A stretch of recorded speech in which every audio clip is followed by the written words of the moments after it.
देश के बाद महाराष्ट्र में भी झूठे फर्जी जात प्रमाण पत्र का बड़ा फर्जीवाड़ा महाराष्ट्र में नजर आने लगा है। बीते 6 माह से भारतीय जनता के बड़े प्रमुख नेता माने जाने वाले संवेदनशील अचलपुर और अंजनगांव शहर में फर्जी जन्म प्रमाण पत्र की शिकायत अधिकाधिक तौर पर पुलिस स्टेशन एवं जिलाधिकारी को कर चुके हैं, लेकिन इस बार से किरीट सोमैया ने लगभग 100 फर्जी प्रमाण पत्र होने की शिकायत चांदूर बाजार पुलिस स्टेशन में की है। दरअसल झूठे जन्म प्रमाण पत्र के आधार पर कई बांग्लादेशी और पाकिस्तानी नागरिक चांदूर बाजार में होने की आशंका भारतीय जनता पार्टी को थी। ऐसे ही हालात में कुछ लोगों के पास फर्जी जन्म प्रमाण पत्र होने का दावा भारतीय जनता पार्टी के नेता किरीट सोमैया ने खुद चांदूर बाजार में आकर किया। उन्होंने यह भी दावा किया कि उनके पास इस बात के पुख्ता सबूत है कि कुछ लोगों ने अपनी झूठी जानकारी देकर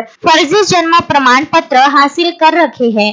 उनका यह दौरा फिलहाल देश में हुए आतंकवादी हमले के कारण काफी महत्वपूर्ण माना जाता है, क्योंकि अचलपुर चांदूर बाजार में भी संदिग्ध होने की संभावना से इनकार नहीं किया जा सकता। इस अवसर चांदूर बाजार तहसील में आमदार प्रवीण तायडे ने उनका स्वागत किया। उनके बाद में किरीट सोमैया, तहसीलदार राम शेड़के से और उप विभागीय पुलिस अधिकारी शुभम कुमार, थानेदार पुलिस निरीक्षक संतोष ताले, चांदूर बाजार इनसे मिले। इस महत्वपूर्ण बैठक के दौरान बीजेपी तालुका अध्यक्ष रमेश तायवाडे, शहराध्यक्ष टिको अहिर, नगर सेवक अतुल रघुवंशी, हर्षल धुळे, सरपंच अजिंक्य सुनडे, स्वप्नील पाटील, तालुका अध्यक्ष महिला पंडागडे, शहराध्यक्षा संगीता भागवत, नंदू बर्वे, नगरसेवक रावसाहेब गुलाब से उपस्थित थे।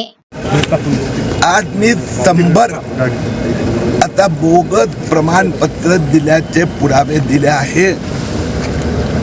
मला भीती आहे की 50% अधिक प्रमाणपत्र फर्जी आहे, ज्याच्यामध्ये काही डॉक्युमेंट नाही आहे। आज मी पोलिसांकडे तक्रार केली आहे। एका आठवड्याभरात गुन्हा दाखल होणार आणि गुन्हेगारांवर कारवाई होणार, ज्यांनी खोटे कागदपत्र दिले आहेत, शासनाला फसवलं आहे, त्यांच्यावर कारवाई होणार। रुपेश बाजपेयी, विदर्भ न्यूज, अचलपूर।